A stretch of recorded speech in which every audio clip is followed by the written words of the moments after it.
Hello and welcome to another episode of Found It, Fetched It. Joining me for this week's episode is no other than the amazing LWDG group expert Claire Denia. Claire Denia, how are you?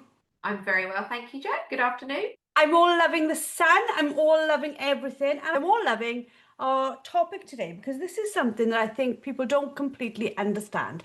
We're going to be talking all about fear periods and handling them because I think people know they exist, they don't know when they really are and how to use them to their benefit, etc. So let's start with what is a fear period?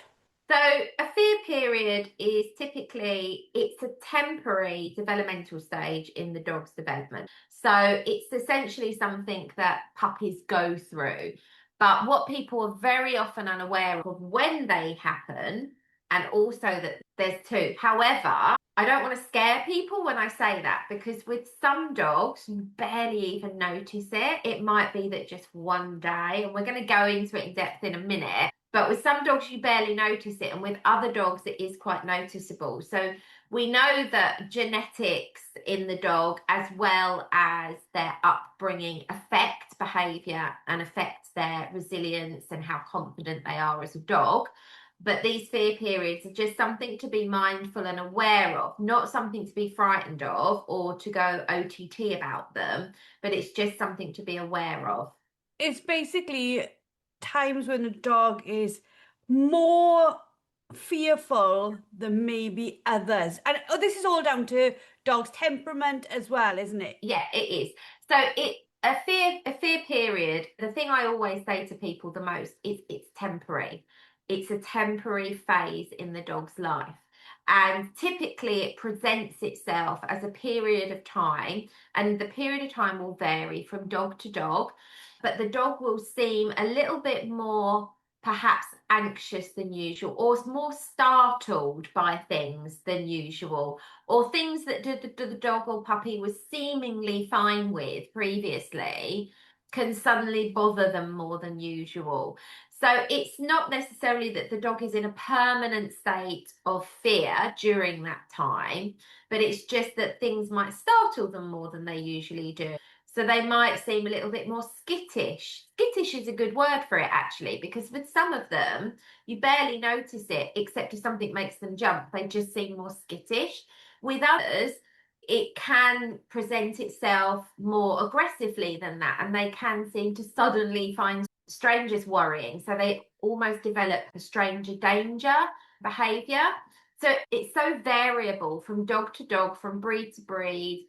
And because of the phases and the time duration that they can happen within, it's not always very easy to pinpoint it. What are we going to be like, not looking out for? But let's talk about the first one.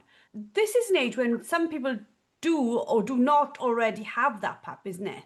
Absolutely. So the first phase, fear period, typically, and again, this varies from dog to dog, but typically will happen somewhere between 7 to 8 weeks of age and 11 weeks of age, within that window. Now, the thing to be mindful of with that is that's very often the time you're bringing the puppy home. And so it seems almost a little bit bizarre that is the time we bring the puppy home, because they are typically possibly going to be going through it or about to go through it or just coming out the other end of it. But the thing is, so ideally for me, if I could bring the puppy home at 7 weeks, just before that's probably going to happen, that would be the ideal. But from breeder to breeder, breeders will vary, and some will be very strict on 8 weeks. But then it's being mindful that if you're bringing that puppy home at 8 weeks, everything is new, everything is different, and they could possibly be about to be going through or go through within the next couple of weeks this first fear period. And so it's not surprising that during that first fear period, the puppies can seem a little anxious, a little worried by things. But our approach to it and how we work a puppy through those periods is really important. But that's your first one. And the thing is, that is just when we're bringing puppies home. That's when the breeders let them go home. So we just have to deal with it, but dealing with it and not shying away from it is important. Also, there's conflict here because Veterinary advice will be to not let a puppy go out almost until they have completed their vaccinations. But it's really important that during that period of time, puppies are safely exposed to things. And when I say that, I'm not saying putting your puppy at risk. I carry my puppies around. I let them sit in the boot of the car and watch the world go by.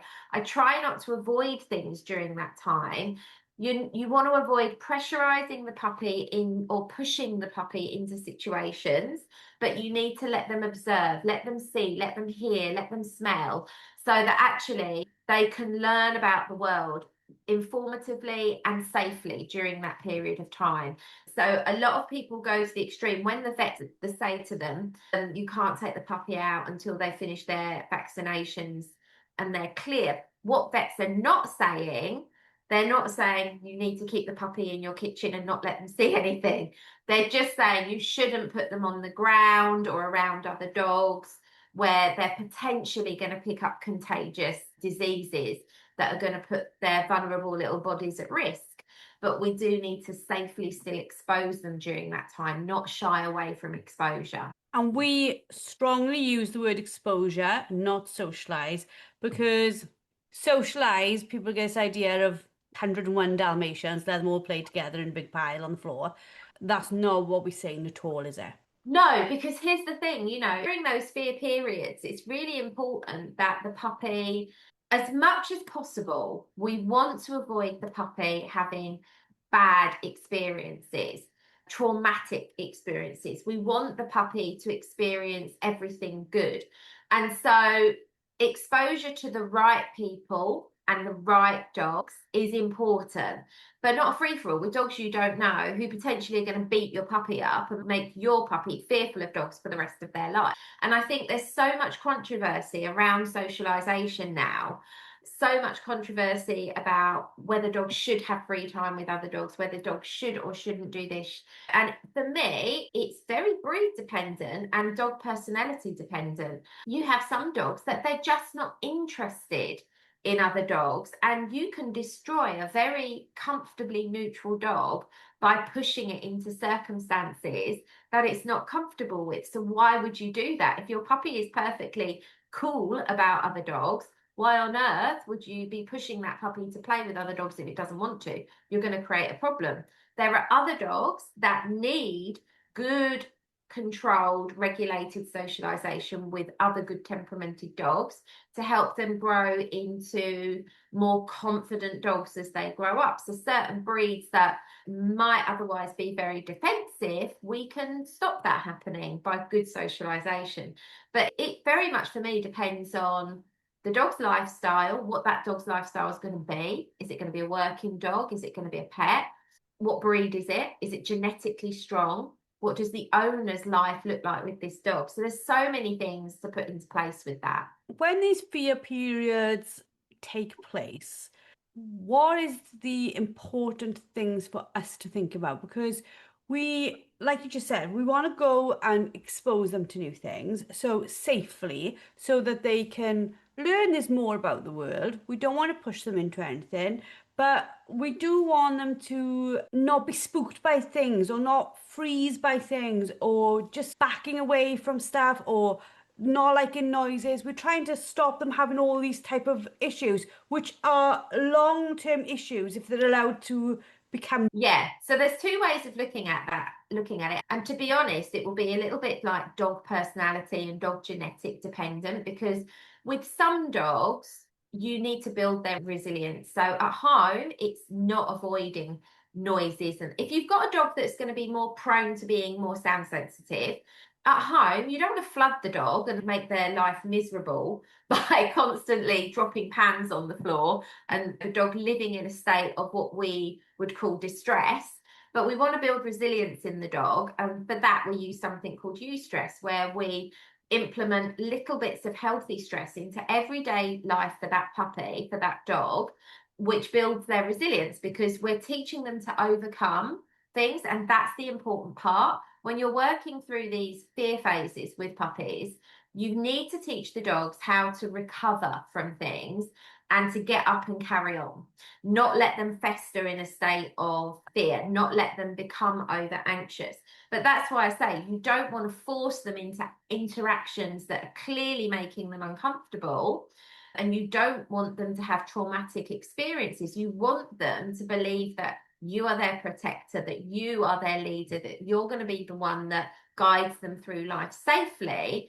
But to do that, you do have to teach them to be resilient and to help them overcome things. And alongside that, having patience, let the puppy do it at its own time.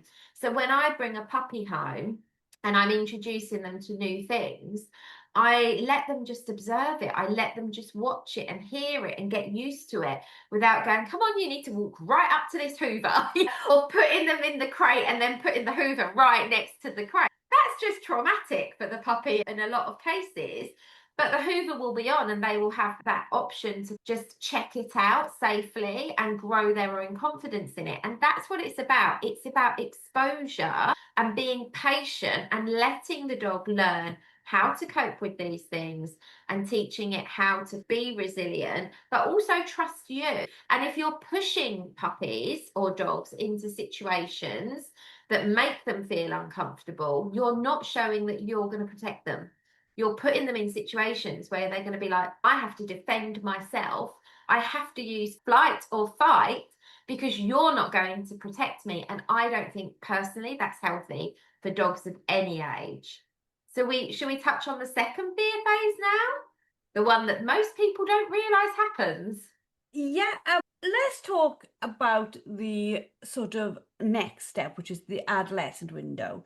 And that can be like, I think for me, when I went through it with Arthur, it was a little bit like, oh, I did all this really hard work in the first phase of desensitizing on YouTube with sounds and all this stuff. And he was really confident. But then, like, when I saw it happen a little bit with him in the second phase, you feel like you've gone back a step, don't you? Yeah, and this is where it catches you off guard because you can have had a puppy that you didn't even notice that first fear phase at all because the puppy was new. You were learning about the puppy's personality, so it just was what it was. And you might not have even noticed it, and you might have just been like, oh, it's because it's new.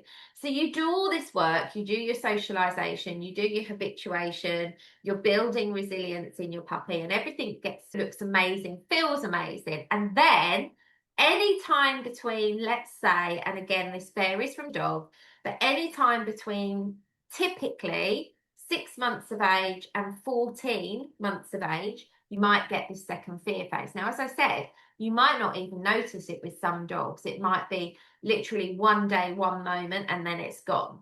But with other dogs, it can go on for a couple of weeks. And yes, so what I tend to say, you see the dog just become more skittish, more spooked by things that they would normally typically be completely fine with. Yeah, any time between that age. And generally, in all honesty, generally, the smaller the dogs, the earlier in that time frame it seems to happen. The bigger the dog breed, the later. And I think it's just because their development is slower. And so then the later in that time scale, it typically seems to happen. But this is where you're going to get that skittish behaviour, that suddenly, oh, stranger danger, I suddenly decided I don't like people walking around the corner that I've not seen before. Or all of a sudden I'm bothered by traffic, which I wasn't bothered by before. It can be anything and everything. But my advice is to basically take the same advice that we would give for a new puppy owner. Gentle exposure.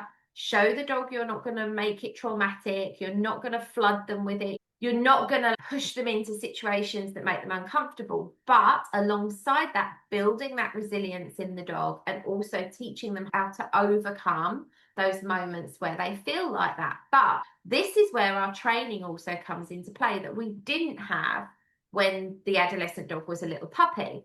So this is where if your dog does start to behave inappropriately towards something that they've developed a sudden irrational fear of, and like I say, that might be just a skittish behaviour, not like a super shut down dog, but then you can use your trained lead to tell the dog, hey, pack that in, you don't need to behave like that, redirect the dog to do something else and show them how to overcome that feeling.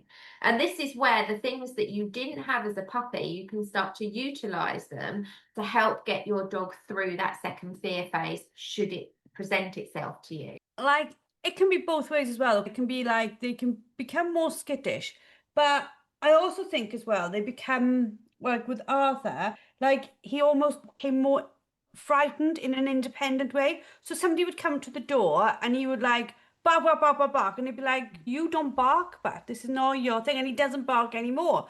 It was like, so he was surprised, but then he was going to go into it with the confidence. Yeah, absolutely. There's a bit of conflict there because the dog's like they're showing one thing and then going, but actually I really like people when I know them. So actually I don't really want to do that, and see conflict in the dog that they're like, I want to do this, but I also feel this. And so you do get a very odd behavior sometimes because it's not that clear cut, because you're like, but you really love that person when they come in, but the dog suddenly has this irrational response and then they get over themselves. And so it can feel quite confusing as an owner because you're like, that's not you. That's not how you normally act. Why are you suddenly behaving that way? And as the owner, you're just standing there, I'm really sorry. I don't know why my dog just behaved like that. He's never done that before. But this is why then your response is so important, because with a dog that, you know, has now some training under their belt, you can tell them to knock it off and be like, sort yourself out. Yeah, because I think you've gone through the important parts with that, but don't force the interaction, avoid like making it traumatic. And I suppose this is one of the times where owners think, oh my God, I've broken my dog. It's one of the many times people say that. But it is a hard time for two of you. We say about two minds working as one. It's a very hard time for that to happen because the one mind is feeling very nervous around everything. Yeah, and there's so much more to it than that. Also, at that age, hormones are coming into play. The dogs are becoming more sexually aware of the opposite sex of dog. They're becoming more aware of that. You might have their females' first seasons kicking in, and so that can create different feelings in the girl. You might have dogs starting to scent mark because they're picking up on the scent of females in the vicinity, and so they might start to behave differently to other boys. So it's not just the impact of that second fear phase, there's also the hormonal stuff that's going on with the dog as well. And that's what can make it incredibly confusing as a handler. So it's really important just to recognize. And that's why, and I think too often we just say, oh, go back to basics. But people then say, what does that mean? What does go back to basics mean? And it can be very unclear, but it's a term or a phrase that's thrown out there when dogs hit adolescence. And I think we need to be more clear about what we mean by that and say, okay, what can your dog do really well in that environment? Practice that and then start to grow from that again. So rather than just say back to basics, say, okay, so in that environment, what can your dog deal with? How can you get your dog to focus on you or focus on a job and make them less aware of the thing that's either spooking them or distracting them? And so it's working through that process with skill sets that your dog is confident in, even if it's a trick, you know, even doing a trick can help. You're saying to the dog, let's work through this problem together. Fabulous. I hope you all enjoyed listening to this episode. I hope it's given you a really good understanding of what the fear phases are, what to expect, when to expect them, and what you can do to deal with them appropriately. Please listen to Claire's points on this. Don't ramp up the socialization in order to fix it. Like, we see this happening with children and dogs. Oh, they're scared, let's throw them in. Something that I heard or read maybe the other day, I can't remember, in the world of so many like ways we get information now, was if your child was drowning, you wouldn't save them and throw them back in the next day to drown again. And I thought that's such a really good way of explaining it. You want to make sure they're exposed, but you don't want to drown. And don't punish the fear response, as Claire's mentioned. It's the dog is scared, it needs you to have patience with it. And don't think that you've done anything wrong, like we've covered as well, because you absolutely haven't. It's just the two of you working through getting a young dog to maturity, and it's never the easiest time for everyone. We hope you all enjoyed this week's episode. It has been a fantastic episode and we'd love to hear your feedback. please subscribe. It absolutely helps us so much in making sure this podcast gets out to the people who needs it just as much as you guys do. And please let us know what you think. You can DM us, email us, whatever you want to do, and we would love to hear your feedback. Thank you, Claire, for another amazing episode, and we shall see you all in a fortnight's time for Found It, Fetched It.